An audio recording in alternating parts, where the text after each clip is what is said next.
It is 12 o'clock.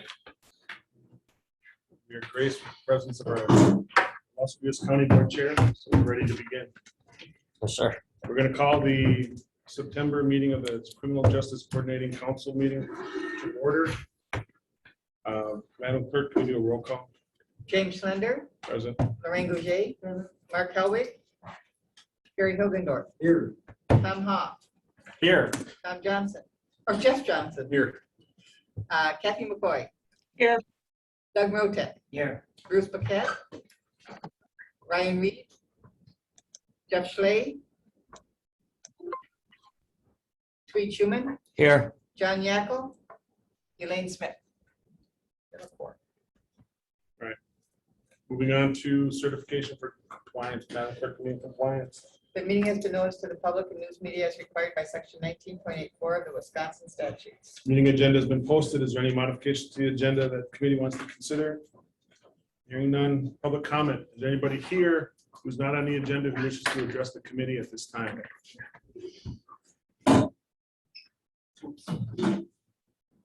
Moving on to number 6, approval of the minutes for the August meeting. Move to approve. A motion for Mr. Hoff, second for Mr. Schuman. Be a long day. Motion is to accept the minutes as presented. Any discussion on the motion? Hearing none, call for a vote. All in favor indicate by saying aye. Aye. Opposed? Abstentions? Motion carries. Criminal Justice Coordinator. CJCC Justice Point, you have the floor. You want me to go first? Yeah, why don't you do that? Okay, so on pretrial, as of this morning, we have 85 on pretrial supervision. We have filed overcapacity memos on 93. We have 4 people on electronic monitor for the Hubers, and one of those is on alcohol monitor as well. Hi, everyone. I'm Nikki Light from Justice Point. So I want to talk today about the TAD grant. We had been meeting in a small work group as part of this group to talk about what to apply for TAD. And that group decided that we would go forward with an expansion of diversion and a treatment court application to re-implement the treatment court that was previously operating in Sawyer County, which was a hybrid model, taking DW or OWI offenses and other offenses related to individual substance use.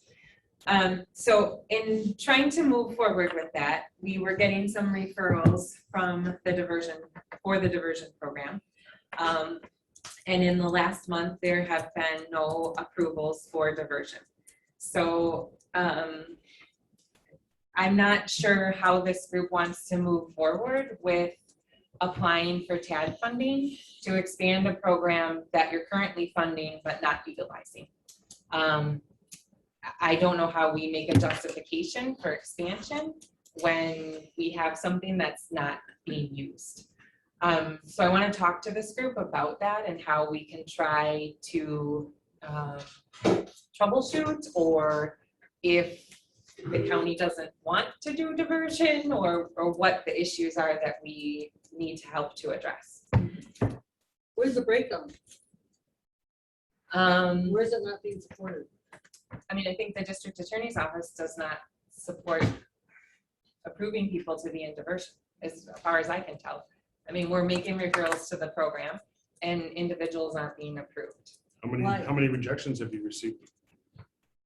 We don't have exactly like rejections, but they're just not following through with diversion whatsoever. So How we many, had how talked to many them. attempts have you made with diversion? We've sent them, so it will change once it gets going, but Becky and I had given them 10 names of people that we thought would be good to get started with diversion. They would most likely succeed in the program. They've been doing really well in pretrial supervision. So 10 recommendations and zero Yes, acceptance. and we were told, I believe it was earlier in the week, they might have 1 or 2 for us, but they've been dragging their feet for months now on this. So Schuman. Where, ladies, where do the diversion programs, where do they exist? Or where does your main referral to? Like CCS or to Vajiki Wellness?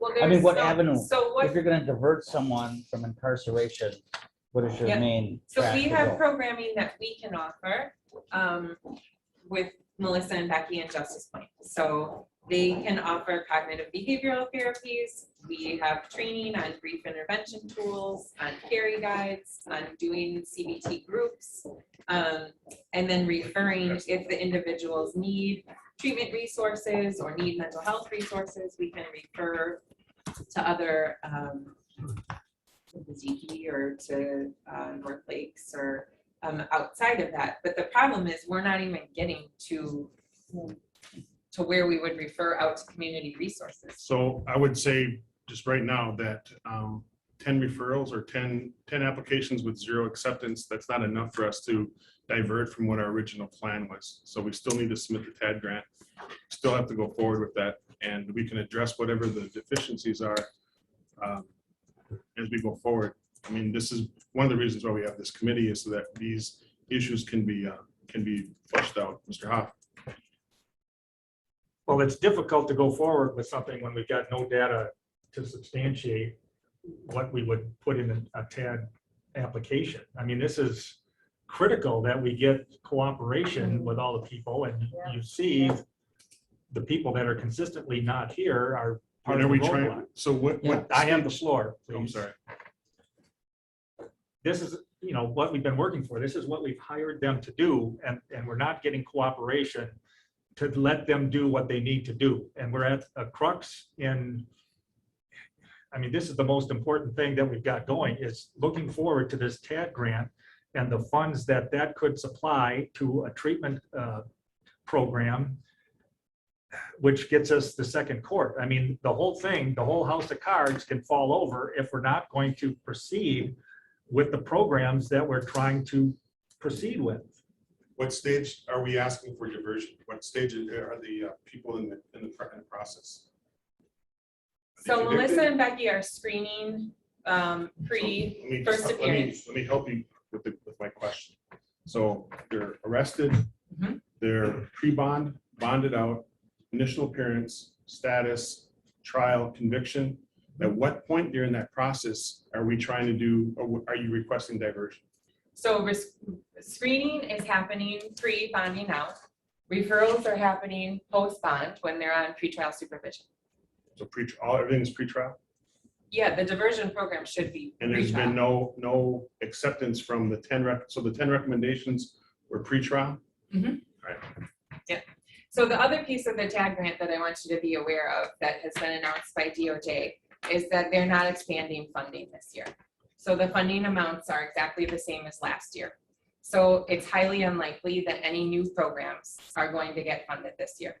They are going to release additional money for the 2022 or 2023 funding, which the application process will open in 2022.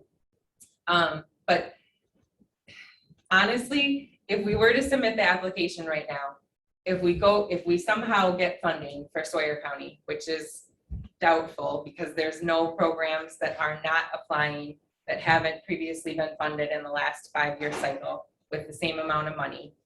But if we somehow got funding for Sawyer County and we continue with a year of not accepting anyone in a diversion program, your county's not going to continue to get funded. I don't understand why they're not supporting this initiative here. I don't understand that. We don't have either. a high population of Native people sitting in that jail. We're trying to do whatever we can to address addiction. We're trying to address everything we can. Our people do not get representation they need in that court system. We know that. There's not a fair shake all the time. We know that. However, why they put it to a halt like that, I don't understand. And we need to have whatever program in place and support we can have to address this issue. This represents the whole county. The tribe has a lot of concerns here. I need to know. I don't know, Chairman, if we have to submit a letter or what we gotta do. to the DA, judge, whoever it is that needs to hear it, the importance of this. So I don't know. We have 85, you said, that are under supervision right now. So we Yes, still have a means to have an alternative incarceration because of the monitoring of Justice Point on the pre-trial. well, we can't, so TAD funding cannot be used for pretrial supervision. And I think that might be some of what's going on. So pretrial supervision is not a program. It's not designed to have programming involved with it. There's no carrot for the client to continue to be involved with programming like there is for diversion or a treatment court.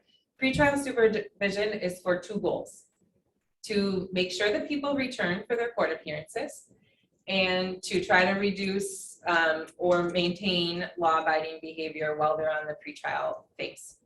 Those are the only two goals. So Melissa and Becky are working with individuals on pretrial supervision to address any barriers to returning to court. Is that transportation or, is their addiction interfering with their ability to return to court or to remain law-abiding while they're out on pretrial? Pretrial isn't designed to be a treatment program or to address addiction in the community. They can help guide people to resources if they identify that as a need area, but pretrial supervision isn't doing a full risk and needs assessment on individuals where we're finding out, is it substance abuse, is it cognitive behavioral issues, is it antisocial behavior, the main 8 drivers of So you criminal don't- behavior. Sorry to interrupt, but you can only do that after they're convicted? No, we can do that for people referred to a diversion program, but pretrial supervision isn't set up to be a program to address these issues. So TAD funding doesn't fund a pretrial supervision program. It's merely a mechanism to reduce jail populations by allowing people to be released instead of sitting in jail by having some conditions out in the community in which they have to abide by. So the TED grant, even if we got it, would still not have the impact that you're looking for in the jail population? It depends. If people are released on pretrial and diverted and getting services, then yes, it should have an impact on the jail program, because if people are getting the services they need, then the goal is that they're not reoffending. Okay, so we have the DA, so let the record reflect that the DA did arrive, 12:15. The discussion on the floor, sir, is that there's been 10 recommendations for diversion, 0 have been accepted, which then jeopardizes the viability of a TAD grant application coming from Surrey County. So we're now getting through the preliminaries of that discussion.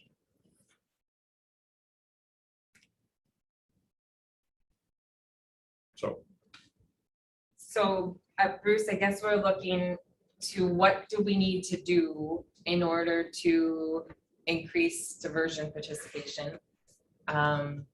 Because the county has a diversion program right now that's funded. And so if we're applying for TAD funding to expand a diversion program, we need to actually have the program going in order to apply for an expansion. And having diversion is fine. It's just that I'm not aware of what the program is. I mean, we've talked about coming up with plans. Here's some folks that would qualify for diversion. What's the plan for actual diversion? Simply monitoring them is not diversion. So if we need a better plan for what they're actually doing, if they're actually taking part in some type of program outside the court system that's not in custody, that's great, but I need to know what it is. I can't approve that the person just does nothing. So we need a better plan on what we're gonna do. So evidence-based diversion programs are that we do a risk assessment initially, which is what Melissa and Becky have been doing.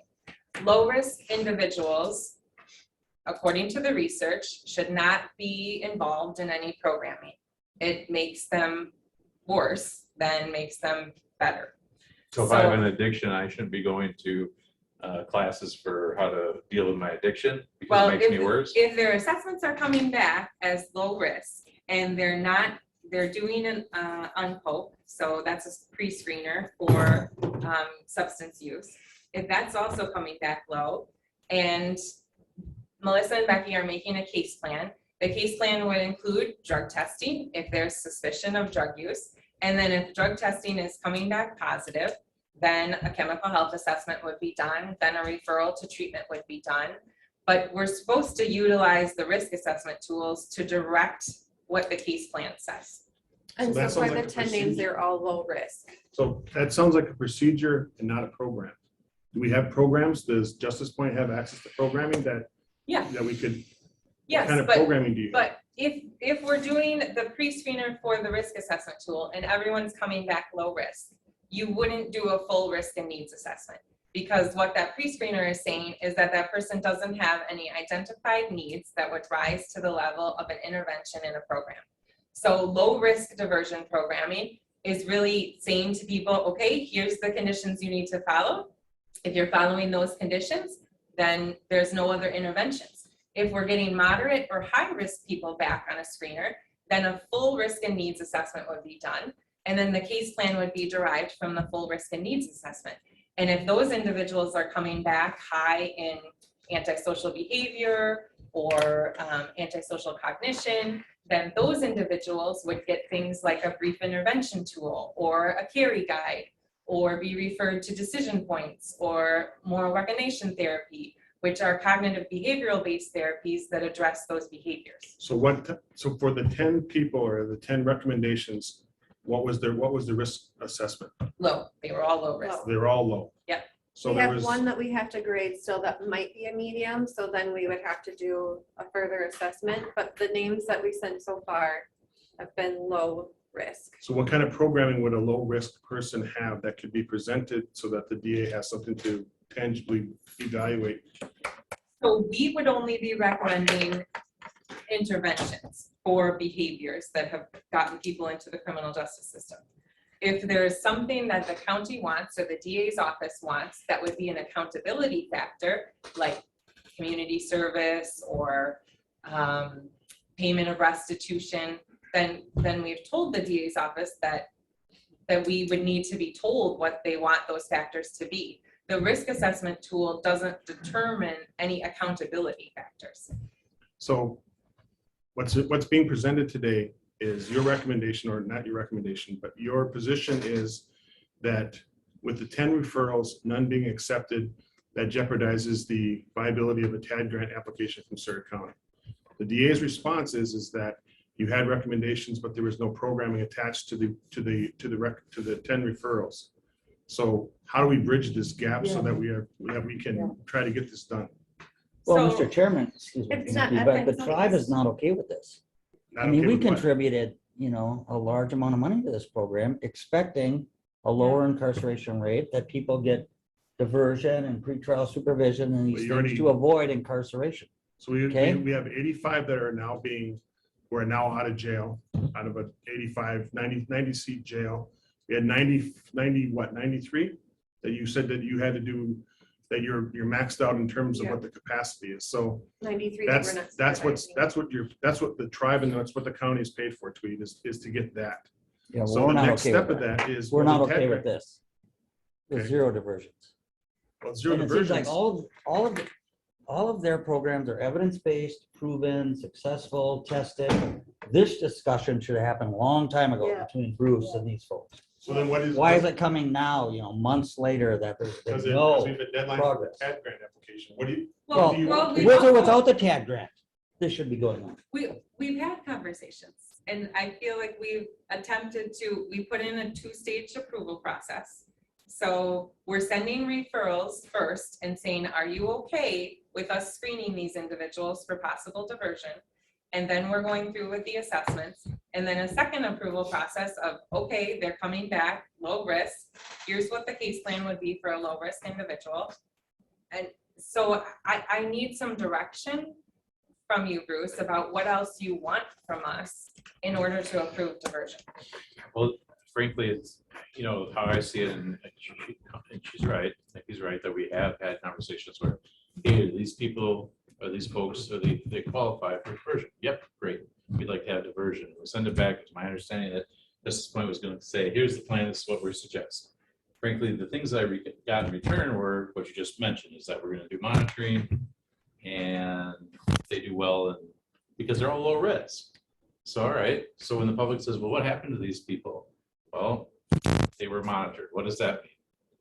Well, I don't know. I think they went in and Is there a way to a little bit more so that there's some kind of tangible programming that could be associated if there is ever an Why audit or would a we go request? against evidence-based though to make these people jump through more programming that may only hurt them in the long run though? Okay, well, I mean, I'm just saying that we're at the impasse where you think you've maxed out your capacity.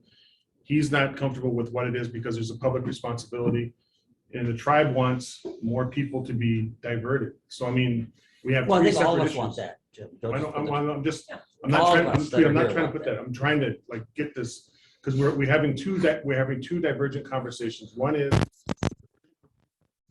which this is something that we have talked about, and we need participation to get Vijay to start having an opportunity that staff is not outside of the capacity, that if we could get Vijay to handle those 90, then we have potential for 90 more people to be removed from being incarcerated. That's separate from the TAD grant and the diversion programming. So that's the dollars. Hold on. So that's the dollars, and what we're using Justice Point and the $200,000 that's been invested is for this pre-sentencing bond testing so that they can get out on bond before they go. Get the tribe to help out with some of their staffing because they're maxed, right? You guys are maxed. You guys actually were budgeted for 50, you're at 80, and every time you're up to 112. So if they're telling 90 more people that they don't have that capacity, we have to figure out a way to increase their staffing or provide another alternative so that and then they come out of jail. They have a chance to go to CCS. They have something sitting in jail. The second question is, so the TAD group is supposed to help with this problem solving, and that's the sword that's being dangled over this process, is that if we can't get the TAD grant, then we're going to be in jeopardy of not getting the second courtroom or the problem solving court, which then is going to get into the second courtroom justification with the district. All right. So the diversion program is not being accepted because the DA needs something programming, and at this point is saying we're doing the level best, and that this is what risk. So how do we bridge that? And how do we with getting people testing without having to put Justice Point through that process? Is that anybody else's evaluation of this conversation?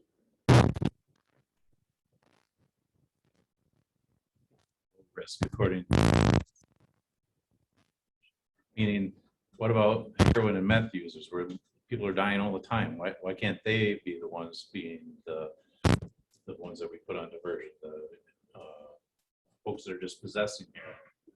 I'm not talking about dealing. If you're dealing heroin, you may We as don't well work for forget it. dealers either. So there's how many people have just simple possession of heroin? There's got to be more than 10, and all those folks should be the ones.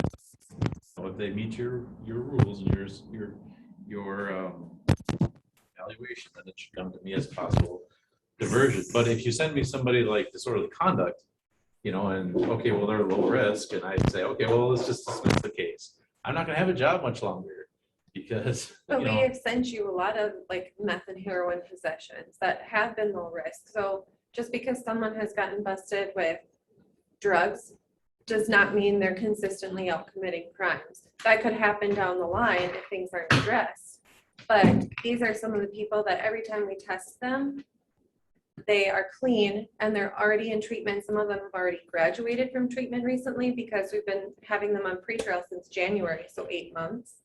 So these are people that are now sober and will consistently test clean, have jobs in the community, are doing really well. So to then try to stick them into more programming if they don't need it doesn't really make sense, I guess. Well, how are they getting that programming if it's not through Justice Point? It's through their lawyers that are setting it up with them, right?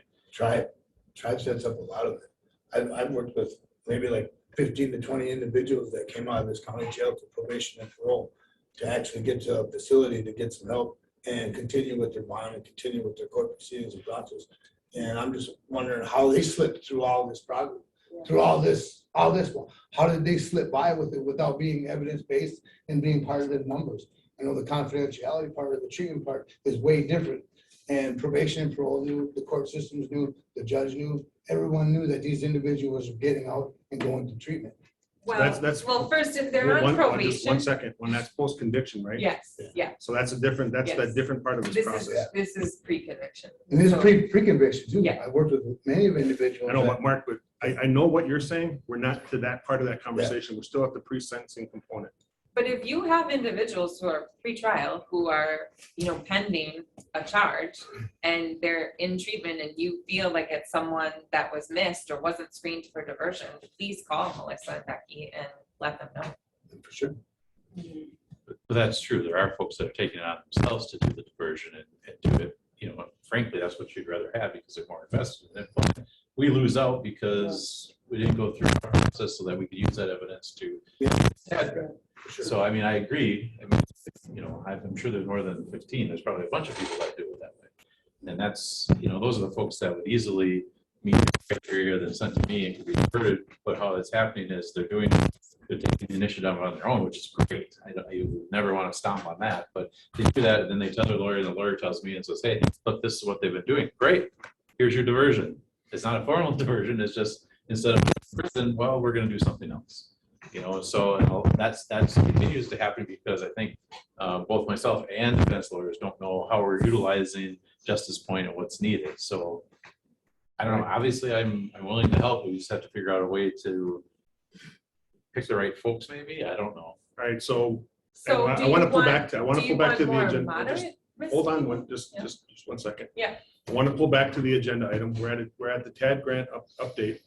If there is modifications that need to happen, then we need a conversation with the DA, with the judge, with Justice Point, Defense counsel, maybe. defense counsel, so that we can try to figure this out. So is it your recommendation that we not go forward with this TAD grant application? That's my recommendation, and that we should apply for it next year when there's more funding. When is next year then?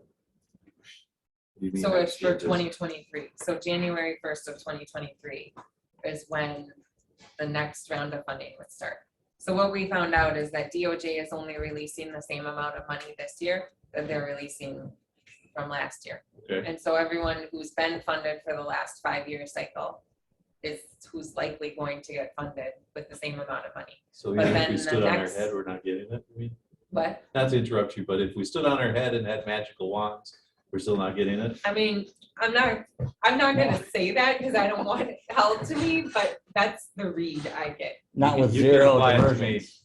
We don't My have any guess. data to support the I- TAD you- grant. so- Even regardless of whether I don't think they're gonna fund anything new this go around. That's my read on the situation.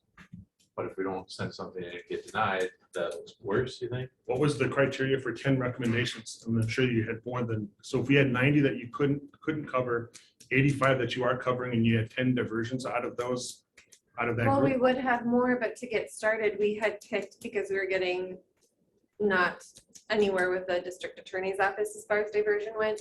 We picked people that were doing really well in pretrial supervision that had, some were disorderly conducts or domestics, and then some were drug possession charges that we were giving names to the DA's office to at least get people started. So you that picked were the doing- lowest, the best candidates for diversion at a To get risk it level, started. on evidence base that didn't give them programming that he wasn't able to accept, but you would have had higher risk diversion offers, which would have had programming available. Well, so it would not be my recommendation that we start off with taking high-risk individuals in diversion. So high-risk individuals, the recommendation for dosage is like 300 hours of programming, which is extremely hard to meet in a pretrial diversion program, and generally not a risk that most communities are willing to tolerate. But if what I'm hearing from you, Bruce, is that you would prefer that we send you more moderate risk individuals, which are going to have a full risk needs assessment, have more programming recommended as we target what their high risk areas of need are, then that's who we'll focus on. I guess my concern is when the public asks me, what did you do with John? Well, John had a meth addiction. What happened? Well, I was told he was low risk. What'd you do? Well, I dismissed it. Well, why? Because he said he was low risk. but- What else did But he every do? community. But we're not It has to asking be- you, we're not asking you to outright dismiss a case when we refer it. I Right. mean, the last case that Ken said in court that he was like, this is a crap case plan, basically, was that the person had been through treatment and was continuing to do drug testing. If that person tested positive, then we would have an intervention for them. But if they continue to test negative, why would we intervene if someone is able to maintain sobriety in the community without having an intervention? They were not in jail. They were not in jail, no. That was part of the goal. Have our people get more help, get the things they needed, pre-sentencing, waiting for that to go through and dispose as needed. Right, and we had that before COVID hit, because then we have Bajiki, because we had 2 testing sites, right? Correct. It was Diane and Tammy Virgo. And because one of the things that was happening with the pre-testing is that they didn't have a ride out to Hayward. And so if we got to Bajiki, they had a better chance of not getting bail jumping or something else. But So that's pre-Justice that's a- Point too. I mean, Right, and so we need to get that back. That has to Does come back. anybody talk to Maureen? Does anybody talk to Maureen? We've gone out in that. And then what's happening there? We'll give referrals. Yeah, and give referrals, but I mean Yeah. for testing. What's happening So, there? I mean, part of the other piece is that pretrial supervision, I hear a lot of like, when it's ordered, go test with Justice Point. But, I mean, the research on pretrial supervision is that doing drug testing doesn't guarantee that people show up for court or don't show up for court. So doing drug testing pretrial supervision is not an evidence-based practice. If we're putting people in programming, like a diversion program in a treatment court, and we're doing drug testing, and then we're intervening if the tests are coming back positive, that's one thing. But I feel like what's happening with pretrial supervision is people are being put on pretrial supervision with the expectation that pretrial is a diversion program or a treatment court, and it's not designed And it's to do not that. intended, and someone who sits on the bench, that's not what the intent is. Yeah. The intent is try to get them out of jail Yes. and get them an opportunity, because CCS then becomes an option. Can't be ordered, it has to be voluntarily accepted. But we have to get them in that situation, because if they're in jail, they're not getting any programming because Right. the jail's not equipped for that. So that's what we're trying to do, and we're conflating 2 issues, and I really need this to be separate, because I don't want this to be a 3-hour meeting. Yeah. So we need to get the tribe, somehow get the tribe back involved where there's programming and testing that could be done at Bajiki, where it's more accessible for tribal members to get there. And you'll find that you'll be able to get some more people released from custody, because there'll be a tangible measurement that the DA and the court will be comfortable with, because you just can't say, all right, well, you're at this level, we'll see you when you come back. We need to get something substantive, because it's a public safety issue. That's the first part. The second part is the TAD grant is supposed to help us get the probably into the diversion program, where someone that needs more help than just go to CCS and go pee in a cup or get swabbed or whatever the testing is. And we need the programming component. There has to be something tangible that's in place, and we're not getting that because we're missing a connect here. And because that connect is not getting there, because I mean, because Mark and Jason are here because they're working on a programming. We can't get nobody to them until we get them through the court system, and we can't get them through the court system because we need Justice Point. And we need Justice Point to help us get this TAD grant. But you guys are saying that we can't do the TAD grant because you're not getting cooperation from the DA. DA is saying that you'll cooperate, but we need something tangible in order to work with, because there's a threshold issue and something else. And so that's what we need to get to. That's the issue that we have right now. The tribe, and I'm not going to speak for the tribe, but I said the tribe's concern in the past has been that there's a disproportionate number of people who are arrested and then incarcerated. And those who have the means to get out of jail are able to get out of jail.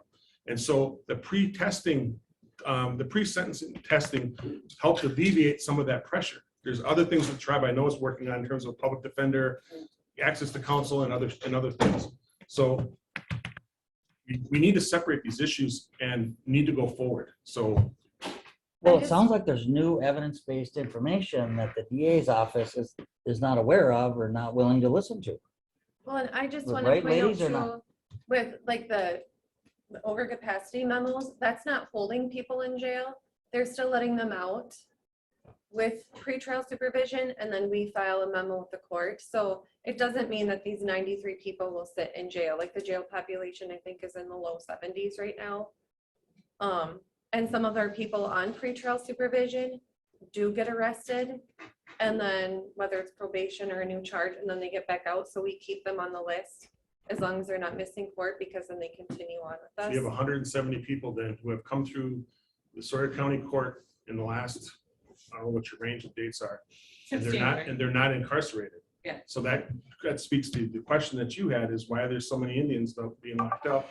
Not a lot, where there's a lot more that are being released under either a supervision or a non-supervised provision. So I guess we need to really pull the blanket off this and quit bickering about what we're trying to do here and try to get some kind of action plan going forward, because Justice Point was hired to provide diversion programming, and diversion programming was supposed to include the second, this drug court, this problem solving court. And if we're not meeting that threshold, it's not because we don't have a meth epidemic, and it's not because we don't have a heroin epidemic. We have a communication deficit in terms of what we have as justifiable programming, because there's a public safety issue. And so the DA doesn't have the flexibility to just say, well, this is going to work because you guys told me that. It has to be something tangible. And then we've got two jurisdictions, because we got the tribe and we got the state. So if I'm hearing you correctly, Bruce, if we start referring moderate risk people, because then they would get a full LFCMI, and we would be able to identify what the needs are and then target intervention to those needs, you're more willing to look at those people than the individuals who are low risk, who we wouldn't recommend any programming for. Because if that's the case, then that's who we'll start looking at in the jail. Obviously, that makes more sense. My concern though is that we have all these low risk people then that are walking away with felonies still. Well, I don't think, well, frankly, that's not up to Justice Point who receives a felony and who doesn't. I mean, that's No, their but then we're lawyers are missing- working on stuff We're like that. missing people that are low risk, just going to the moderate risk that will, so the people that have moderate risk have more of a chance in diversion of getting their felony dropped.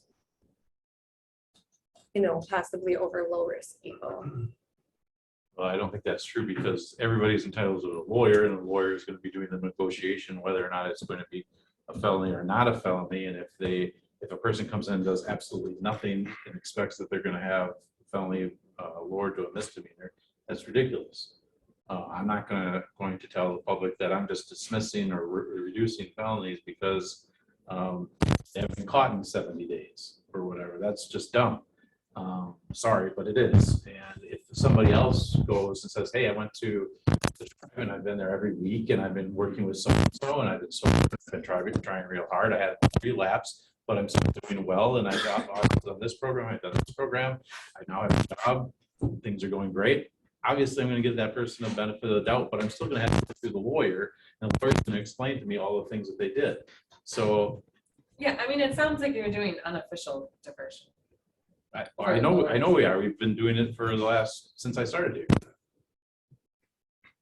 all right, so Okay. how do we sum this up?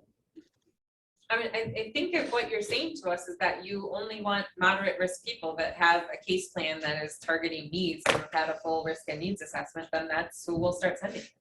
But you also need to talk to the judge, because if you, I think you both have a different idea about what going to Justice Point means, which is fine, and I think it can be easily cleared up. But there's other things that, I mean, if we hire Justice Point just so people don't go to jail, doesn't make any sense whatsoever. If you're criminally break the law, you may go to jail. That's not why we I hire don't know Justice. what you mean. It doesn't make any sense whatsoever. Pretrial supervision, which is one half of the contract that you hired us for, is to reduce the number of people in custody, to put conditions on people and have an agency or an entity that monitors them out in the community, reports back to the court, and helps those individuals remove any barriers to returning to court or remaining law-abiding in the community. Those are the two goals of pretrial supervision. All right, then that's So perfect, that- exactly. And that's what we've said to this council from, and That has nothing to do with whether you're convicted of a felony, whether you're convicted of a misdemeanor, whether you go to jail, whether you spend any time in jail. It has nothing to do with any of those things. That's what their lawyers are for. so pretrial supervision is what I was talking about that we're doing. Diversion programming does have to do with a reduction of charges with programming, whether you're in jail or not in jail. Right, but if you don't do any of the first things, you don't get the credit for the second. So I think we're on the same page. I just don't know why we're saying something different. There, I mean, people could be sitting in custody and get diverted. It doesn't necessarily, in other jurisdictions that we work on, not everyone who's in pretrial supervision ends up getting diverted or not getting diverted. Right. So I need to put a time limit on this one because we are going to run out of time. So I would just ask if Justice Point can sit down with the DA, sit down with the judge, maybe Tweed, if you want to come to that meeting. Yeah, I think we asked that before though, haven't we? That you guys sit down and get together, what, maybe 6 months ago, we said that? I mean, we have had meetings with the So do DA's we not office, do and that we've had then? Just meetings not with the have it judge. then? Do we not have the meeting or what? No, I'm it trying to sounds bring a like we still resolution to haven't this. solved it and we're 6 We're not months going to to a solve year it. into There's a this. meth and heroin epidemic and this conversation is not going to fix that. But it's our efforts to try to address that is what we need to do. So, I mean, we can point fingers and say someone else didn't do it, but someone's going to die tomorrow. Someone's going to die this weekend. Someone's going to die next week. And it's going to be one of our relatives. I just buried my cousin, yesterday. So this is a relevant issue that requires our attention. And if it takes us 10 times to do it, then we should do it 12 times. So I think another meeting needs to happen between Justice Point, the district attorney, the judge, if the tribe wants to be present, so that you can allocate or find out what the dollar allocation was, you can figure that out. We have two issues here. One is the incarceration rate and the other one is the diversion programming component. So can I say something? I don't know who that is. It's me, Kathy McCoy. Kathy, okay, go ahead. Okay, I just want to say a couple things. I mean, I think Justice Point is doing an excellent job of explaining this. And as far as these low-risk people, no offense to the district attorney, but I think we need to listen to what Justice Point is saying. I mean, if we have 10 people that they refer that they consider low risk, then they're talking about that they can modify things and have a case plan for drug use and that type of thing. I can't imagine why we would have 10 people that are low risk not go into some type of diversion plan and try to use a lot of resources on high risk people to accomplish basically the same thing. I mean, both ends are important, but the people who are at low risk, they're absolutely correct. And I've read enough stuff on this too, that putting them in excessive programming is more detrimental than anything. It only makes matters worse for them. So I just somehow, I know it's hard for the district attorney because you don't want people out on the street, but I think the science is there, it's evidence-based, we hired them, we need to try to go ahead and go with their recommendation and work with them. I never said that we don't want people out on the street. If you've attended any plea or sentencing, you've heard that, but my goal is to have everybody into treatment and living a life drug-free. Now, the folks that you're referring to, the low risk, they, at this point, even admitted that we're already doing diversion on those folks. There is nothing to do. So say that the district attorney's office is not doing anything with low-risk individuals is false, and the Justice Point just told you that. So frankly, I don't understand what you're saying about low-risk people, but we need to help the folks that are at risk of being injured and committing more crimes, harming themselves, and ending up the way that our family members are ending up. So I totally agree. I mean, we all have had people we know who have died of meth. I mean, I had a friend's son not too long ago. I'm just saying, though, that it appears that Justice Point has these 10 people that they did refer that they considered low risk, that nothing was done with. And so that's what I'm addressing. I'm not saying that you're not doing diversion, because I believe you are, and I believe you're working very hard at your job. so the folks, it's usually between the lawyers, and lawyers don't have permission to come to committees and say, okay, this is why we did X, Y, and Z. So I guess I can't say much more than that. All right, thank you. I'm going to ask for final comments and then we'll just have to, so your recommendation is that we don't apply. That's my recommendation. And then any last comments regarding the discussion on the diversion components? I'll leave it to the parties to try to set up a meeting. I was hoping all pieces, all players would come into this together. That's what I was hoping to see happen. We would have had a better outcome, what we needed to continue on with this program and to apply for that grant that's needed here. I did not expect to see what happened here where none of these went through.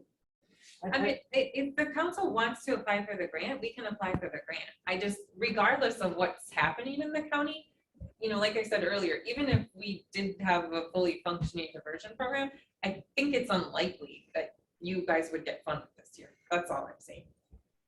Just because of how the funding is coming out from the Department of Justice.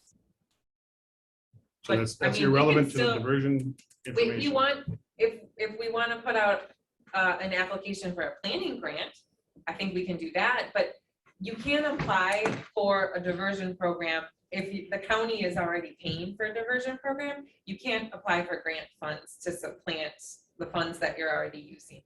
And so we would need to apply for an expansion. But in order to apply for an expansion, you need to say what it is you're doing and how many people you're serving, and so that they know that you're already running a program in order to expand. So that's my concern about applying for diversion at this point. But we could apply for a planning grant and spend the next year. But I don't know that the county will get that either. I don't think that anyone else is gonna get funded who's not already funded, because there's no more money until the following release. Well, Tom, do we need action on this?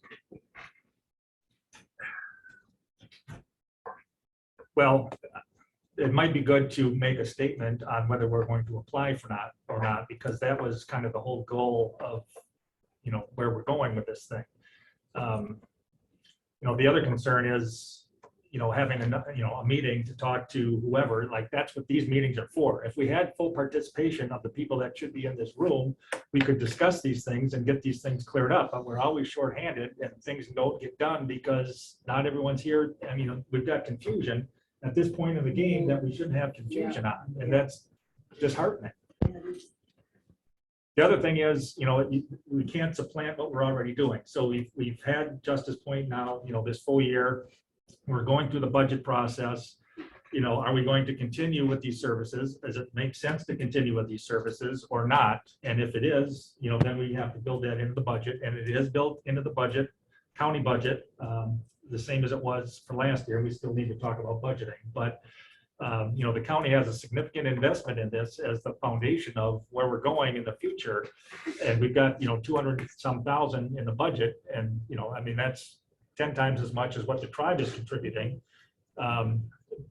You know, big expense, and we better make some progress because this is what the whole deal is about. What are the dates of the application? The end of the month. End of September. And I mean, we've already started the application. We have project designs for the program. So that's not, finishing it is not an issue.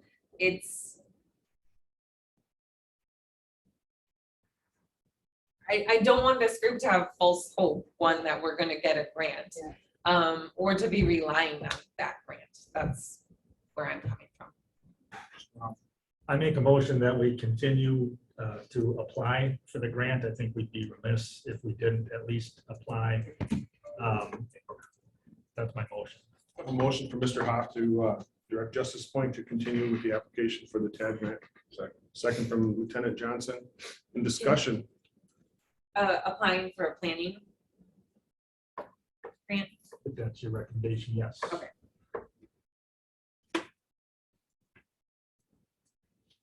Any other discussion on the motion, which is a motion to have Justice Point do a planning grant instead of the TAD grant? Is that different? Mhm. Significantly different, right? It's not, I mean, the application process is the same. It's just what you're asking for. Any more discussion? Kathy, you got any questions? No, Call for a vote on the motion. If you are in favor of this motion, please raise your hand. And I had one more thing. Not during the vote. Okay. Then you need to count hands. 6, 7, 8, 9. If you are against this motion, raise your hand. If you're abstaining from this vote, raise your hand. Motion carries. Your last comments on the update? So if we apply for a planning grant, we have 6 months in order to implement something. So if the county is awarded a planning grant, we have 6 months until we have to turn in what we're doing and start reporting on numbers for the state. Okay. Go. It was an exciting update. Thank you very much. Going on to number 8, community services update. Hilgendorf, give us some hope. Well, we actually have our first graduate coming through the program, and he has got a job. He's doing very well, and in November, he will be graduating. He started right in April. So he went through the 6 months. He's doing very, very well, and he's working out well. And we've got 3 in the house right now, and that's as much as they want at this point. And the other 2 are doing very, very well as well. And so, yes, things are going very, very good. We just can't house a lot of people. That's the challenge. So the ones that are there are doing very, very well. So, yeah. Yep. Any questions for Mr. I Hilgendorf? don't know exactly. how many are in it, so. Kathy, you have any questions for Ms. Hilgen or Mr. Hilgendorf? Hearing none, moving on to item B, LCO Women's Shelter update. Hi, I'm Elizabeth Rice. I'm the Women's Shelter Director for our new emergency shelter for women.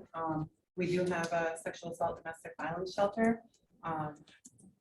We house homeless and those that have addiction issues. Our numbers are as high as we thought, but we've only been open a month. And the ones that we do have, they're all doing well. They're involved in the CCS program. They're maintaining their sobriety and not interested in going back out and doing what they were doing before. So I think we're doing well with them. We have people that come in and they don't want to follow the rules, so they leave. They think, they think the curfew is ridiculous, or having any kind of rules are ridiculous. But the ones that want help and want to get better and don't want to live that life that they were living before will stay, and we are working with them. We've helped others. I've worked in conjunction with Mark to get people to treatment to try and reduce some of the jail time, the overdoses and all that. We do have room. We have a capacity, or we can hold about 33. I think we have 33 beds. So, and we're fully staffed 24/7. We've met with several police officers and had them come through, and they've agreed to increase patrol in our area to kind of deter some of the activity that goes on there in that area. And we're looking to get into the jail for like a first day out program to work with some of the women that are coming out of jail. So we'll do that. Men, Mark will work with the men, and I have staff and myself that will work with the women to try and get them, to start planning. What are you going to do when you get out? Where are you going to go? How can we help them? Have you met Justice Point? We're in the process. Yes, we're doing that after this. Cool, so we can start exchanging information. Any questions for Ms. Rice? Ms. Rice, how is your shelter funded? And what is your 100% plan? Tribal governing board. What is your plan for funding? I'm looking for grants, and hopefully our grants department at the tribe is also looking for grants.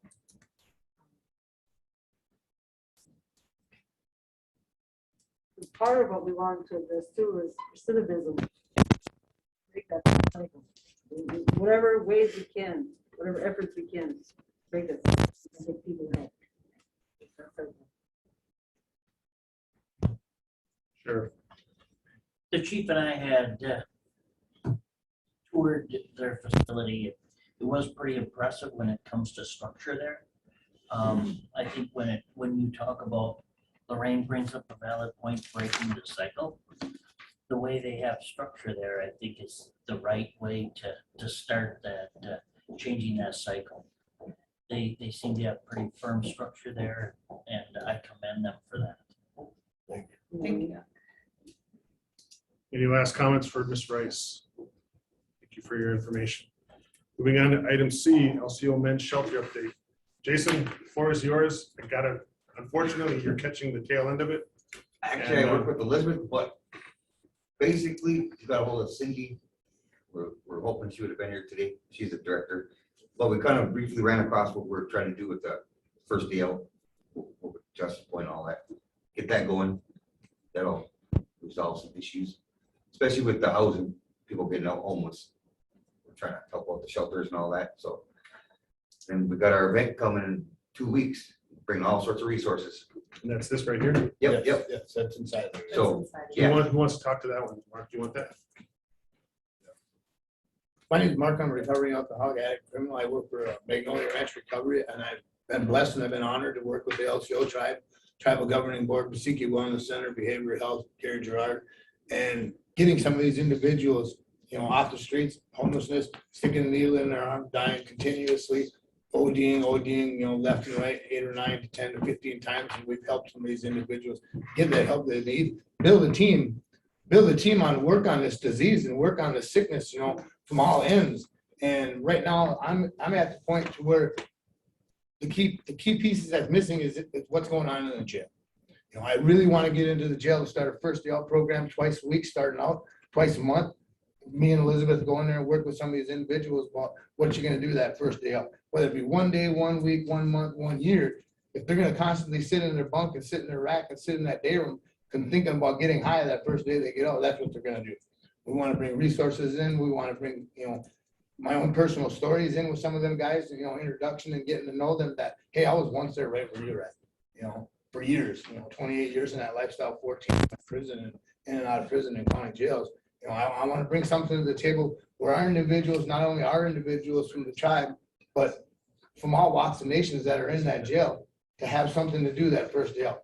Now, whether they stay clean and sober the second or third day, but if they stay clean and sober that first day out, hey, we're going to save somebody's life or somebody else's in the community, in your communities and our communities. We'll talk to the event, Mark. And the event is a healing event. We're having speakers come from all nations, coming to speak, to tell their stories and what they're up to today. And we're having a lot of tables, a lot of resources from people, organizations that are going to be at this event like we had last year. This is the second annual one. First annual one, we had almost over 400 in attendance. We'd like to get as many people at the table as we possibly can, so where we can network and resource. The biggest, like Jim was saying earlier, the biggest problem that a lot of us have is the lack of communication, lack of what's going on here and what's going on there. We want to be a part of something that is tourniquet wraparound style for some of our people coming out of that jail into the treatment, into their families, into their communities, and not only offer that to everybody, to offer that to everybody that's in the jail. September 22nd. September LCO 22nd, Casino. 9 a.m. All day again, right? all day again. We'd love to have everybody there. So Jason and Mark, you guys are the LCO men's shelter, or you guys whole different group? Well, Who's the men's shelter? Cindy Carmichael from the Cindy men's shelter. Carmichael. They had some personal things going on today with they couldn't make it today, but like I said, that whole piece from the men's shelter to the jail going on, it's all one big piece of the big thing that we're doing as a tribe and as people, to make sure that we're covering every end of this, Mark, what's the name of your guys' group? Our organization, mine is Discovery Armor, and Jason's is Subver Skills. We want to create training programs eventually down the road, to where we're going to have fully self-supporting and sustainable programs through training programs that are going to bring revenue in, so we can. So Mark, support I'm really trying to get you to the point. I want to add them to the agenda so that they have an opportunity when we meet. You can come in and give updates and Yes. do whatever. So I don't mean to interrupt you. We are running short on time and there's some bureaucratic stuff. I'm just trying to get you guys in place. So make sure Lynn has your guys' emails. I know she has Jason's, but Mark, make sure she has your email so that we can get you guys the agenda, when the meetings are and whatnot. And then Tweed, you guys got Cindy Carmichael? Yes. You can get her email to Lynn so that she also can copy the agenda. Does anybody have any comments or questions for Mr. Stone or Mr. Fleming? Kathy, you have any questions? No, thank you. Great. Thank you for your presentation. Number 9, future agenda items. Anybody want to add something for next month or the next meeting? Nope. Number 10, correspondence reports, other matters for discussion only. Please. Other matters for discussion? Nope. Date for next meeting. When does this group want to meet again?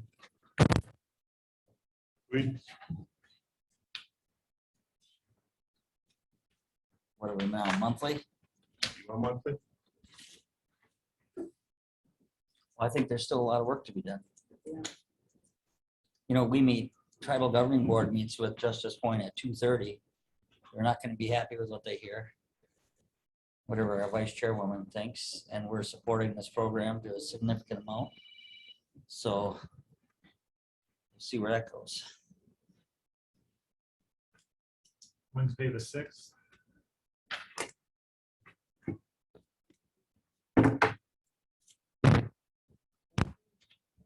I'll be on till We go to the 13th. 13th, I'll be back. 13th. Yeah, sounds good. Noon on the 13th. We have a courthouse design meeting that day. What about that Thursday? Finance. Thursdays don't work for me if it matters. Tuesday? Tuesday the 12th? That's the day I get back. Tuesday's not good for the court. Like a blessing.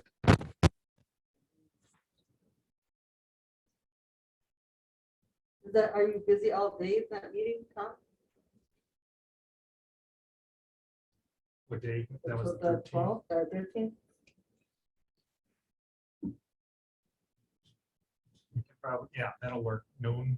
Noon? Noon on the 13th? Right. All right. October 13th, Wednesday, noon. See all your smiling faces back here. See you later. We'll see you later.